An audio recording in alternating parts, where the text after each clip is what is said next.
It now looks like the street has gone back to normal. No sign of protesters there. I want to bring in our correspondent, Jane Ferguson, who's also in Alexandria for us. Jane, what happened? Do we know what happened to the thousands of people who took part in Friday prayers not long ago? Well, we're starting to see some groups of people gathering in the street down on the Corniche. Now, the picture that you're seeing is likely to have been outside the Al-Qahid Ibrahim Mosque there, where a lot of the pro-Morsi supporters had gathered for Friday prayers. Now, those Friday prayers will have finished by now, so the next hour is really going to be crucial here in terms of the numbers that we're going to see on the streets and whether or not there'll be any violence. So far, it has been calm in Alexandria. There is a very strong security forces presence on the streets. We've seen huge vehicles filled with central security forces from the police. Now, on the way into Alexandria, we also saw tanks stationed on the side of the main Cairo to Alexandria road. There wasn't any trouble. There was clearly no indication of the tanks being used, but there were gunners at the ready there. So it's a tense situation here, but so far the protesters seem calm. But the security forces are going to be watching very closely to see where they go and how big their numbers are going to swell. Yeah, Jane, Alexandria, of course, known as Egypt's second city, and it has been the scene of many protests in the past, some of them violent, including on Wednesday. That was the first place that protesters came out to demonstrate their anger about the security crackdown in Cairo. Very much so, and also a place that has seen very, very strong support and a big turnout for pro-Morsi protesters. So the security forces and the government are likely to be watching those scenes in Cairo and then looking anxiously up at Alexandria, because the two cities do tend to reflect one another when it comes to these protests. So there will be eyes watching the streets here just as closely as in Cairo. Now, right now, things are still calm. It seems calmer than the images that you're seeing from Cairo, but like you say, in the past, things here have turned violent. So it's a very tense situation, and really the next hour or two is going to show what the day is going to be like here.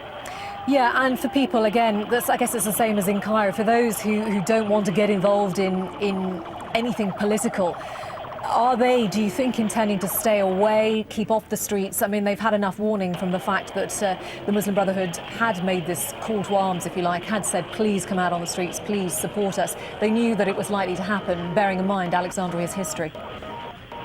Well, you know, when you're in the street in Egypt, heavily populated country, it can be difficult to tell who is on what side or on any side. People still have to go about their daily life. And of course, now people are trying to operate normal life under a curfew. On the road up here, we find it surprisingly busy. But then when one considers that they have just come out of an all-night curfew, people still have to go about their business. We've seen trucks carrying fruits and vegetables up the road, people still trying to operate businesses. So here in the street, there are still people around. There are cars driving.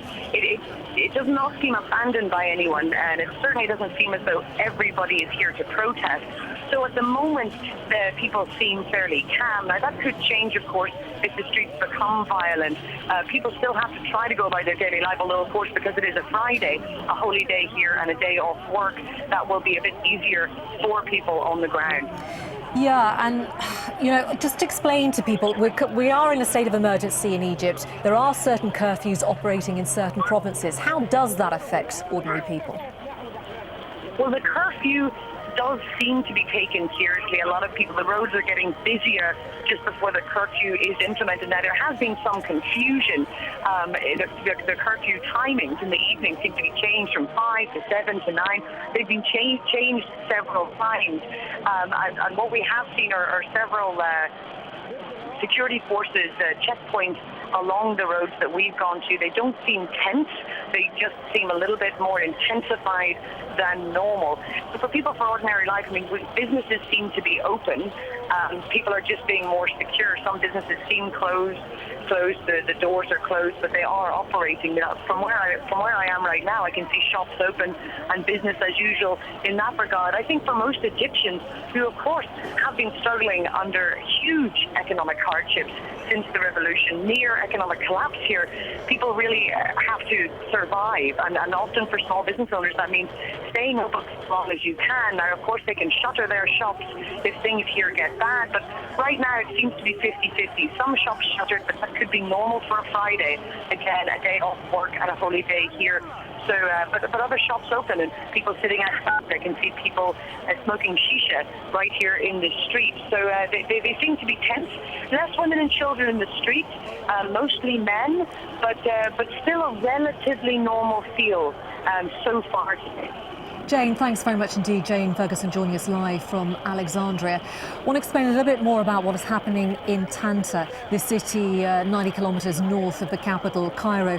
We're getting information that the Interior Ministry says that Morsi supporters were heading towards a government building in Tanta when the security forces started firing tear gas bombs and bird shots to stop them from reaching this particular government building. And that is when these clashes began. So that is what we're hearing, is that the Interior Ministry is saying that they saw some pro-Morsi supporters heading towards a particular government building, don't know which one it is, in Tanta.